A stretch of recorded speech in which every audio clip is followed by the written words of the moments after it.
لیلۃ القدر خیر من الف شہر، 1000 مہینوں سے افضل کیوں بنی؟ رات نے کوئی اپنا کمال کیا؟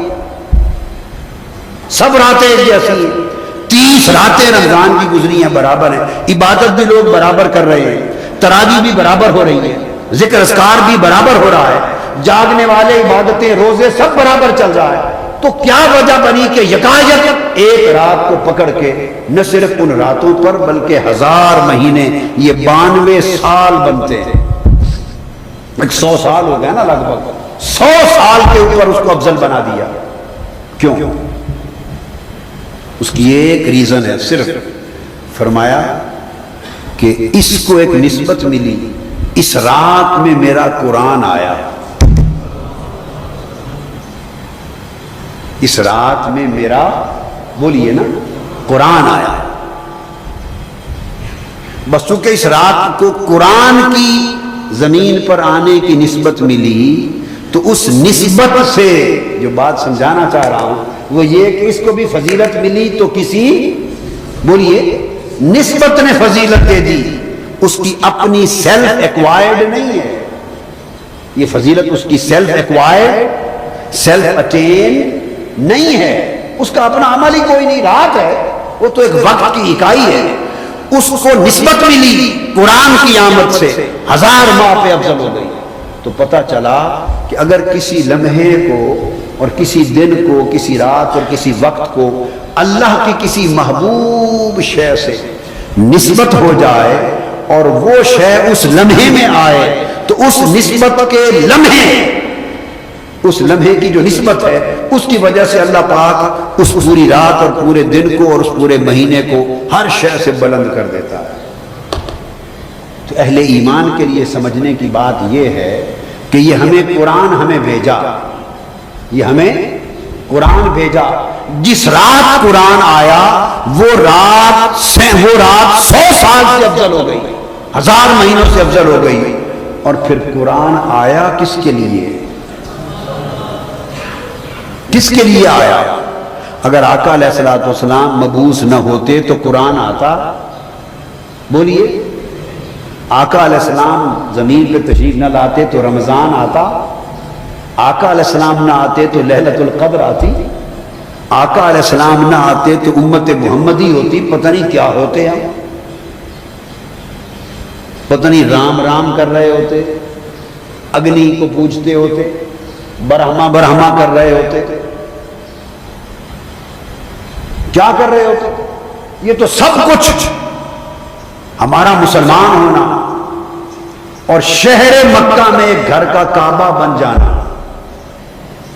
اور وہاں حج ہونا اور زکوٰۃ کا فرض بن جانا اور نماز کا عبادت کا فرض ہو جانا اور مسلمان ہو کر مہینوں میں رمضان کا مل جانا اور رمضان میں لیلۃ القدر کا مل جانا اور پڑھنے اور عمل کرنے کے لیے قرآن کا مل جانا، یہ ساری نعمتیں جمع کر لیں تو یہ سب نعمتیں ہمیں ملی فقط نعمت آمد مصطفیٰ کے صدقے سے، نعمت آمد مصطفیٰ صلی اللہ علیہ وسلم کے صدقے سے۔ سب کچھ حضور کے توسل سے ملا، حضور کے تصدق سے ملا، حضور کے توسط سے ملا۔ تو سب نعمتیں جس نعمت کے ذریعے سے ملی، تو اندازہ کر لیں وہ رات اور وہ مہینہ جس میں وہ صاحب قرآن زمین پر آیا کہ جس کے آنے سے پھر قرآن بھی اترتا گیا اور رمضان بھی آتا گیا اور اسلام بھی آتا گیا۔ تو جس رات اور جس مہینے میں وہ ہستی آئی جس کی خاطر رب کائنات نے ساری کائنات کو بنایا ہے، 1,24,000 انبیاء کو بھیجا ہے، بزم خلق سجائی ہے، جس کی خاطر 14ویں کا رات چیر دیا ہے چاند، جس کی خاطر ڈوبے سورج کو پلٹا دیا ہے، جس کی خاطر نظام شمس و قمر بدل دیے ہیں، اور جس کی خاطر دوزخ و جنت کا نظام بنایا ہے، جس کی خاطر شفاعت بنائی ہے، جس کی خاطر تخت پر ایک کرسی دائیں جانب رکھی جائے گی اور مقام محمود پر جس کو بٹھایا جائے گا، اور جس کی خاطر سب حساب و کتاب کے بعد وہ ہستی جس کے لیے کہے گی اس کو بغیر حساب کے معاف کر دیا جائے گا۔ اس کی محبتوں کا یہ عالم، حضور علیہ السلام کے ساتھ اس کی محبتوں کا یہ عالم، اس کی چاہتوں کا یہ عالم، اس کے اکرام کا یہ عالم. تو جس رات اور مہینے میں وہ ذات پاک آئی، اندازہ کر سکتے ہیں اس مہینے کی فضا، آب و ہوا، اس میں اس کی رحمتیں، اس کی برکتیں، اس کی نعمتیں، اس کی خوشیاں، اس کی عطائیں، اس کی رضائیں کس حال میں ہیں، کس حال میں ہوئی. تو اس مہینے کے لطف و کرم کا کیف ہی کچھ اور ہوگا. لہذا میں تو کہتا ہوں کہ ماہ رمضان کو فضیلت ملی قرآن کے صدقے، اور قرآن کی اور رمضان کی نعمت ملی صاحب قرآن کے صدقے، حبیب رحمان کے صدقے. سو لاکھ رمضان ہوں تو مصطفیٰ کی ایک آمد کے لمحے پہ قربان ہو. کروڑوں رمضان آقا علیہ السلام کے لمحے ولادت پہ قربان ہو.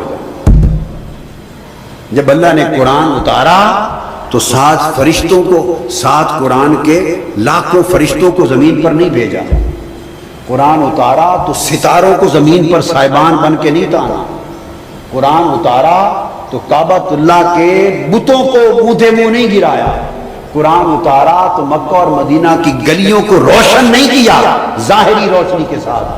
قرآن اترا ہدایت اور نور دینے کے لیے. مگر جب آقا علیہ السلام حضرت آمنہ کی گود میں اترے، انہوں نے سر اٹھا کے دیکھا تو آسمان کے سب ستارے ان کی چھت کے قریب آ چکے تھے. حوریں ادھر آ گئی، سرائیاں لے کر حضرت عبداللہ اور آمنہ کے گھر حوریں جنت کا مشروب لے کے پلانے کے لیے پھر رہی تھی. جیسے دایا نہیں پلاتی ہے، دائی خوشی ہو تو بچے کو میٹھا منہ کراتے ہیں نا، تو آقا کی ولادت پر حضور کی دائیاں جنت کی حوریں بن کے آئی تھی. وہ دائیاں بن کے آئی تھی، مشروب لے کے پھر رہی ہے. ستارے نیچے آ گئے، شیطان بھاگ گئے ہیں، اونتے منہ ہو رہے ہیں. اور کچھ مکہ کے قریش کعبہ کا طواف کر رہے تھے. اچانک انہوں نے دیکھا کہ بت اونتے منہ گر پڑے. وہ دوڑتے ہوئے باہر آئے کہ بت گر پڑے ہیں، کیا ہو گیا ہے؟ ایک یہودی عالم کھڑا تھا.